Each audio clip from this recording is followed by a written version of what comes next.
This book started as a joke. I mean, how could it not?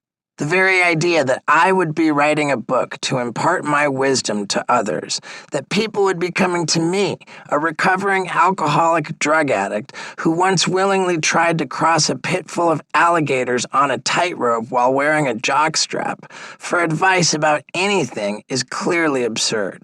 Surely, if you're looking to Steve-O for help with your life, you are well and truly fucked, right?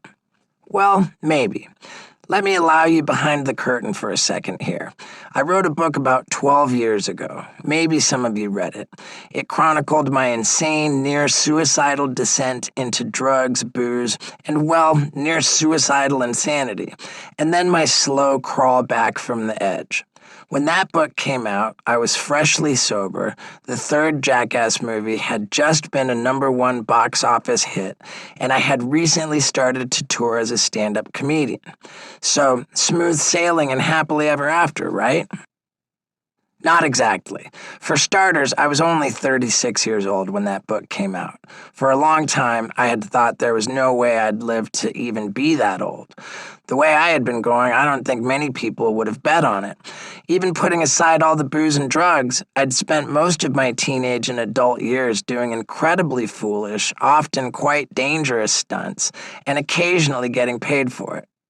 But there I was in my mid-30s, very much alive, and realizing that if the average life expectancy stats were accurate, I probably wasn't even halfway through my journey. While most people would greet this realization as a profound gift, I guess I'm not most people. I freaked the fuck out. Getting older has always scared the shit out of me, and I had long figured that I'd avoid having to deal with it by doing the sensible thing and dying young. With that option now seemingly off the table, I was looking at the possibility of having more than half a lifetime ahead of me, during which the body I'd relied on for my livelihood would be breaking down, my earnings potential would be dropping precipitously, and the public spotlight that I'd ached for since birth would be gradually receding.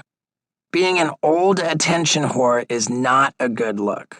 I was overcome with anxiety about what the hell I was going to do with the rest of my life and how I was going to eat. If you're thinking that this is the point where I tell you that's why I got loaded again, it's not a bad guess, but fortunately I didn't. I'm fairly certain that would have killed me, or if it didn't, I would have been better off if it had. But I did do all sorts of other ridiculous, self-destructive shit that made the next decade at least as harrowing as the ones before it. Although I've managed to stay sober, sobriety for me is kind of a moving target. The last 10+ years have been like a game of addiction whack-a-mole. Sex, sugar, fame, work, spending, meditation. You name it, I probably have a problem controlling my impulses for it. I've spent large parts of the last decade on some frighteningly irresponsible sexual benders.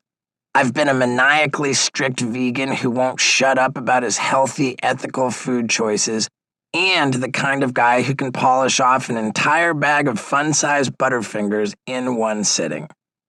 I had myself hoisted up onto a Hollywood billboard and duct taped to it to promote my comedy special, scaled a 150-foot construction crane and got thrown in jail for it to protest SeaWorld, and climbed nearly 19,000 feet up a mountain in Peru with a bunch of YouTube stars to prove I wasn't a dick. Yeah, dude, I'm fun. I know, none of this is making a compelling case for me as America's next great self-help guru. Shit, I can barely help myself, so should I really be dishing out advice to anyone else? My life in sobriety has been about as turbulent a roller coaster ride as it was before I got clean. But as I started thinking about that roller coaster ride, I realized that if you looked hard and in the right places, there were enough little nuggets of wisdom to be found to suggest I've actually learned some valuable shit from my lifetime of terrible decisions. To keep listening to this audiobook, I've left you a link in the description so you can do it, at no cost thanks to Audible's 30-day free trial.